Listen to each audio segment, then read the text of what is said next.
Rockstar Games dropped the trailer for GTA 6 and boom, Rockstar Games dropped 1% in the stock market, all because it was announced that they would be dropping that bad boy in 2025. But today, I won't be talking about Rockstar, instead I will be talking about CD Projekt Red. You know, the one that made the greatest game of all time, The Witcher 3. Okay, shut up and let me dream. So how does CD stock price go from this to this? Well, you see, someone at the studio decided it would be a great idea to reveal their new game almost a decade before it actually got released. So what you're telling me is they announced the title of the game when the PS3 was the current generation of console, only to fully release it for the PS5, and don't get me started on the PS4 version of the game.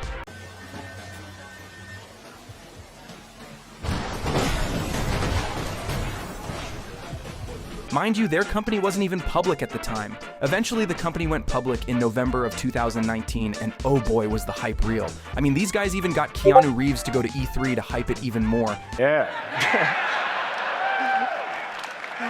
Consumers were already saying Game of the Year and the beta wasn't even out yet. Anyways, their official game trailer announced they would be releasing it April 16th, 2020. Finally, April 16 comes and boom, delayed until September 17, 2020. Okay, fine. One delay doesn't hurt as an investor. You shouldn't be panicking yet. I mean, it happens all the time. The stock is still doing great compared to its IPO price. Over the summer, they then drop another announcement for another delay. Okay, what the? So that means I can't play the game, but worse, the stock is dropping fast and it's pushed back to November. Okay, now, as an investor, you should be panicking. As the days rolled, the stock quickly rose as it did fall, due to the promise that there would be no more delays and it's set in stone to release in December. Investors are happy and the stock rises to a new all-time high on December 4th. Wrong. The stock starts to drop like a rock, and it looks like investors had finally got enough of the delays and started dumping their shares with only a few more days until the game finally releases, but it's official. The hype for the game is dead, at least for Wall Street. Game then released, and as you already know, it was a complete dumpster fire. This continues sinking the stock even more.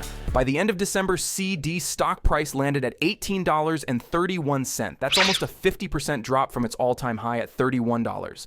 The studio then goes into repair mode, eventually dropping bug fixes and new game content for the game, which eventually won back their fan base, but for Wall Street, that was a different story. The price never recovered even after having good sales and reviews from the consumers.